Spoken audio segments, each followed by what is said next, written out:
Hi எல்லாருக்குமே மதிய வணக்கம். ஹாய் மதிய வணக்கம், மாலை வணக்கம். ஹாய் எல்லாரும் ஹாய் எல்லாருக்குமே மாலை வணக்கம். என்ன வீடியோன்னு சொல்லி இன்றைக்கி பார்த்தீங்கன்னா, நாங்கள் இன்றைக்கி ஹாஸ்பிட்டல் போனோம். எதுக்குன்னு சொல்லி பார்த்தீங்கன்னா, செம்ம ஸ்டொமக் பெயின் கண்ட்ரோலே பண்ண முடியல. டேப்லெட் கொடுத்தாங்க, கொடுத்துமே எனக்கு சரியாகலை. ஆஃப்டர்நூன்லேருந்து செம்ம ஸ்டொமக் பெயின். அதான் பார்த்தீங்களா இன்றைக்கி வீடியோ கூட வந்திருக்காது. நல்ல வலி, காலையில் நல்லா தான் இருந்தேன், மதியானத்துக்கு மேலே சரியான வலி ஆரம்பிச்சிருச்சு. அப்போ ஹாஸ்பிட்டல் போகும்போது அவங்க இன்ஜெக்ஷன் பண்ணாங்க. இன்ஜெக்ஷன் பண்ணிவிட்டு 2 இன்ஜெக்ஷன் பண்ணாங்க. இருந்துமே எனக்கு வந்து சரியாகலை. அப்போயும் பெயினாக தான் இருந்துச்சு. சொன்ன பார்த்தீங்களா நேற்று என்னோடய ஸ்டொமக் வந்து ரொம்ப கல் மாதிரி இருக்குதுன்னு சொல்லி. அதனால் வந்துட்டு நாளைக்கு வந்து அட்மிட் ஆக சொல்லியிருக்காங்க. ஏதோ இன்ஃபெக்ஷன் ஆயிடுச்சான்.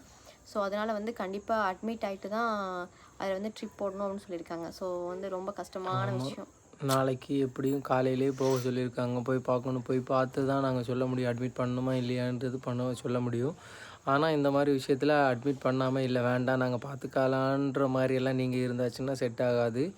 அட்மிட் பண்ண வேண்டிய நேரத்தில் பண்ணி ஆகணும். ட்ரிப் ஆனாலும் இன்ஜெக்ஷன் ஆனாலும் இல்லை ஆன்டி டேப்லெட் எதுனாலும் எடுக்க வேண்டிய நேரத்தில் எடுத்தாகணும். அதனால் மறக்காமல் வந்துருங்கன்னு சொல்லியிருக்காங்க. இதுக்கு மெயின் விஷயம் என்ன தெரியுமா? நான் மட்டும்தான் ஃப்ரெண்ட்ஸ். ஏன்னு கேட்டிங்கன்னா, ஃபஸ்ட்டு மந்த்லேருந்து எனக்கு நிறைய டேப்லெட்லாம் கொடுத்துருந்தாங்க. ஆனால் அந்த டேப்லெட் நான் எதுவுமே சரியாக சாப்பிடவே இல்லை. உண்மையாகவே சாப்பிடவே இல்லை. அவங்க வந்து வீக்லி ஒன்ஸ் வந்து ஒரு டேப்லெட் கொடுத்தாங்க. அது மாதிரி மந்த் கவுண்ட் பண்ணி 4 வாரத்துக்கு கொடுத்தாங்க. அதுவுமே சாப்பிடலை. எல்லா டேப்லெட்டும் சாப்பிடாமல் வச்சனால இன்றைக்கி வந்து பார்த்திங்கன்னா இன்ஃபெக்ஷன் ஆயிடுச்சு. அது வந்து இதனால் வந்து குழந்தைக்கு வந்து அஃபெக்ட் ஆகிருமா. ஏன்னா வந்து அந்த கர்ப்பப்பை சொல்லுவோம்ல, அது வந்து ரொம்ப கல் மாதிரி இருக்குது. எனக்கு அப்படி இருக்கக்கூடாதுங்களா. அப்படி இருந்துச்சுன்னா குழந்தைக்கு வந்து எஃபெக்ட் ஆயிரும் அப்படின்னு சொல்லியிருந்தாங்க. ஸோ அதனால் வந்து சீக்கிரமாக பார்த்தே ஆகணும் அப்படின்னு சொல்லியிருந்தாங்க. அதான் நாளைக்கு அட்மிட் ஆக சொல்லியிருக்காங்க. மாத்திரை கொடுத்துருக்காங்க. ஆனாலும் இப்போயும் அப்படி தான் ஃப்ரெண்ட்ஸ் இருக்குது. நாளைக்கு காலையில் வரைக்கும் பாருங்கள் அப்படின்னு சொல்லியிருக்காங்க. டோஸ் அதிகம் இருக்க டேப்லெட் தான் கொடுத்தாங்க. ஆனாலுமே எனக்கு தெரிஞ்சு எப்படியோ தெரியல. அதனால் ப்ளீஸ் எல்லோரும் எனக்காக கடவுள்கிட்ட ப்ரேயர் பண்ணிக்கோங்க. குழந்தைக்கு எந்த பிரச்சனையும் வரக்கூடாது அப்படி சொல்லிட்டு நானும் அதை நினச்சிட்ருக்கேன். உங்களுக்கே தெரியும்ல, ஏன்னா குழந்தைங்கிறது வந்து எல்லாத்துக்குமே ஒரு வரப்பிரசாதம். ஏன்னா சில பேர் குழந்தையே இல்லாமல் எவ்வளோ பேர் கஷ்டப்படுறாங்க. நமக்கு மேரேஜ் ஆகிட்டு 2-3 மந்த்லேயே நமக்கு பேபி கன்ஃபார்ம் ஆனது ரொம்ப ஹாப்பி.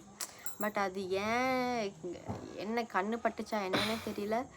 இப்போ பார்த்தீங்கன்னா ரொம்பவே அந்த நாளில் இருந்து அந்த 1 மந்த்து ஸ்டார்ட் ஆச்சு பார்த்தீங்களா, அந்த நாள்லேருந்து இப்போ வரைக்குமே எனக்கு பிரச்சனை தான் ஃப்ரெண்ட்ஸ். ஏதோ ஒரு பிரச்சனை, வயிறு வலி இல்லைன்னா வேறு ஏதாச்சும் வலி அந்த மாதிரி இருந்திருந்து கடைசியில் இப்போ இந்த மாதிரி சிச்சுவேஷன் வந்து நிற்குது. அதான் நாளைக்கு அட்மிட் ஆக சொல்லியிருக்காங்க. அதனால் எனக்காக ப்ளீஸ் நீங்கள் எல்லாருமே ப்ரேயர் பண்ணிக்கோங்க. எந்த பிரச்சனையும் வரக்கூடாது, குழந்தைக்கு எந்த ப்ராப்ளமும் இருக்கக்கூடாதுன்னு சொல்லிட்டு. அவ்வளோதான் ஃப்ரெண்ட்ஸ். அதை உங்ககிட்ட ஷேர் பண்ணணும்ல. ஸோ அதனால் ஷேர் பண்ணணும்னு தோணுச்சு. அதனால தான் நாங்கள் வீடியோவில் சொன்னோம். மேபி வீடியோ நாளைக்கு போட முடியுமான்னு தெரில. ஏன்னா அட்மிட் ஆக சொல்லிட்டாங்கன்னா ரொம்ப கஷ்டம் இல்லையா. இன்றைக்கி இவரும் வேலைக்கே போகல, ஃபுல்லாக ஹாஸ்பிட்டலில் அலைஞ்சிட்டு அப்படியே தான் இருந்தோம். இப்போ தான் நாங்கள் வீட்டுக்கே வந்தோம் ஹாஸ்பிட்டல் போயிட்டு. ஸோ அதனால் சின்ன அப்டேட் உங்கள்கிட்ட கொடுக்கணும்னு சொல்லி அவ்வளோதான். ஓகே ஃப்ரெண்ட்ஸ், பாய். முக்கியமான விஷயம் என்ன தெரியுமா? நீங்களும் தயவு செஞ்சு பார்க்குற நீங்களும் வந்து கேர்லெஸ்ஸாக விட்டுறாதீங்க என்ன மாதிரி. அதனால் வந்து உங்களுக்கு ஏதாச்சும் சின்னதாக ஏதாச்சும் ஒரு பெயின் இருந்தால் கூட நல்லா ப்ரைவேட் ஹாஸ்பிட்டலாக பார்த்து நல்லா பார்க்குற டாக்டர் போயிட்டு இது மாதிரி சொல்லி உங்களோட எல்லா கஷ்டங்களையும் சொல்லி நீங்கள் ட்ரீட்மெண்ட் எடுத்துக்கோங்க. அதுதான் பெஸ்ட்டு. ஏன்னா நான் வந்து பார்த்திங்கன்னா எதுவுமே சரியாக ஃபாலோ பண்ணாமல் இன்றைக்கி வந்து இப்படி வந்து இருக்கேன். ஏன்னா வலினா கொஞ்சம் வலி இல்லை, எவ்வளோ வலி, தாங்கவே முடியாத வலி. ஸோ அதனால் நீங்கள் எல்லாருமே கேர்ஃபுல்லாக இருங்க. கன்சீவாக நீங்கள் கூட நான் ஒரு வீடியோ போட்டிருந்தேன் பார்த்தீங்களா நேற்று. அதுக்கு கூட ஒரு சிஸ்டர் சொல்லியிருந்தீங்க, ஆமாம் எனக்கு இந்த மாதிரி தான் இருந்துச்சு அப்படின்னு சொல்லியிருந்தீங்க. அப்போ நிறைய பேர் வந்துட்டு நிறைய விஷயங்கள் வந்து எனக்கு சாதகமாக சொல்லியிருந்தீங்க. உங்களுக்காக நாங்கள் ப்ரேயர் பண்ணிக்கிறோன்னு கூட நீங்கள் சொல்லியிருந்த எல்லா நல்ல உள்ளவங்களுக்கும் ரொம்ப ரொம்ப ரொம்ப தேங்க்ஸ். இதே மாதிரி சப்போர்ட் நீங்கள் எப்பயும் கொடுத்துட்டே இருங்க. நீங்கள் இந்த மாதிரி கமெண்ட் பண்ணும்போது எங்களுக்கு ரொம்பவும் ஹாப்பியாக இருந்துச்சு. அந்த கமெண்ட் ஒன்றா படிக்கும்போது கஷ்டத்துலேயும் ஒரு ஹாப்பி இருந்துச்சு. ஸோ அதனால் ரொம்ப ரொம்ப தேங்க்ஸ். ப்ரெக்னெண்ட்டாக இருக்கவங்க தண்ணி நிறைய குடிங்க, உங்கள் உடம்பையும் நல்லா பார்த்துக்கோங்க. ஓகே ஃப்ரெண்ட்ஸ், பாய். அப்படி எல்லாத்தையும் பார்த்துட்டு மறுநாளைக்கு போயிருந்தோம் ஹாஸ்பிட்டலுக்கு. அங்கே போனப்போ ஸ்கேன் பண்ணணும் அப்படின்னு சொல்லி டாக்டர் எழுதி கொடுத்துருந்தாங்க. அதுக்கான பில்லையும் கட்டிட்டு ஸ்கேன் பண்ணுறதுக்காக போனோம். மேலே அதே ப்ரைவேட் ஹாஸ்பிட்டல்லையே மேலேயே ஸ்கேன் ரூம் கூட இருந்துச்சு. அப்போது ஸ்கேனுக்காக போய் வெயிட் பண்ணிகிட்டு இருந்தேன். என்னென்னா எல்லாம் பார்த்துட்டிங்கள, ஸ்கேன் ரிப்போர்ட் ஒன்றும் கூட பார்க்கலாம், வலிக்கான காரணம் ஏதாவது இருக்கான்னு பார்ப்போம் அப்படின்னாங்க. இங்கே தான் ஸ்கேன் ரூம் இங்கே தான் இருந்துச்சு.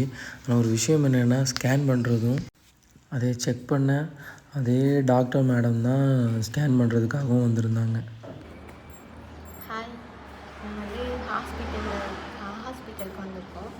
வந்து ஸ்கேன் பண்ண சொல்லியிருக்காங்க. ஸோ அதனால் வந்து வெயிட் பண்ணிகிட்ருக்கோம் ஸ்கேன் பண்ணுறதுக்காக. ஆமாம், காலையிலேயே சொல்லியிருந்தோம்ல, அந்த இது பெயின்லாம் இருந்ததுனால சரி இப்போ எப்படி இருக்குது, வலி கொஞ்சம் ஓகே தான், வயிறு பரவாயில்ல, ஆனாலும் ஸ்கேன் பண்ணி பார்த்து நம்ம கன்ஃபார்ம் பண்ணிக்கலாம் அப்படின்னு சொல்லியிருந்தாங்க. அதனால தான் ஸ்கேன் பண்ணுறதுக்காக வெயிட்டிங்.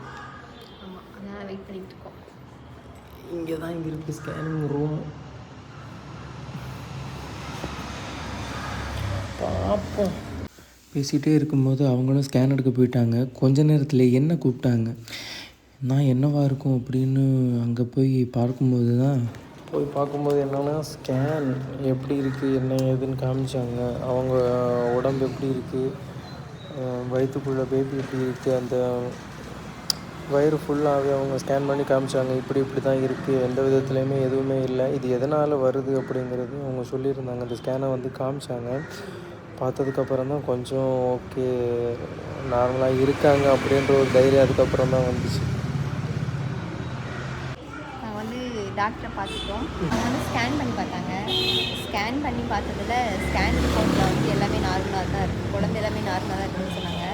அப்புறம் வந்து இந்த வயிறு வந்துட்டு எனக்கு ஸ்டோன் மாதிரி இருந்துச்சு பார்த்திங்களா, கட்டியாக, அது வந்து க்யூர் ஆகிருந்துச்சு. ஆன்டிபயோட்டிக் டேப்லெட் கொடுத்துருக்காங்க. இப்போ நல்லா தான் நார்மலாக தான் இருக்குது, இப்போ பிரச்சனை இல்லை. இது பார்த்தீங்கன்னா ஹாஸ்பிட்டல் ஏதாவது கேட்டுகிட்டே இருந்தீங்களா எந்த ஹாஸ்பிட்டல்னு. இது வந்து என்ன ஹாஸ்பிட்டல் தெரியுமா? இது என்ன ஹாஸ்பிட்டலுமா? பகுத் ஹாப்பி சொல்லுமாம்மா. ஆமாம், பேரின்பம் அப்படிங்கிற ஹாஸ்பிட்டல். அந்த ஹாஸ்பிட்டல் தான் உட்காந்துருக்கோம். இனி வந்து மார்ச் மந்தில் வர சொல்லியிருக்காங்க ஸ்கேன் பண்ண, 5th month ஸ்கேன் பண்ண. அப்போ வந்து ஸ்கேன் எடுக்கும். அதுக்கப்புறம் அவங்களுக்கு உடம்பு ரொம்ப டயர்டாக இருக்கும் இல்லையா, அதனால் ஒரு ட்ரிப்பெல்லாம் போட்டுட்டு, உடம்புக்கு கொஞ்சம் ஹெல்த்துக்காக ஒரு ட்ரிப்பு, ஒரு இன்ஜெக்ஷன் எல்லாமே போட்டுட்டு நாங்கள் கொஞ்சம் நேரத்துலேயே கிளம்பிட்டோம். இந்த மாதிரி உங்களுக்கும் இந்த மாதிரி இருந்துச்சுன்னா கன்ஃபார்மாக டாக்டரை பாருங்கள், செக் பண்ணுங்கள், மிஸ் பண்ணாதீங்க.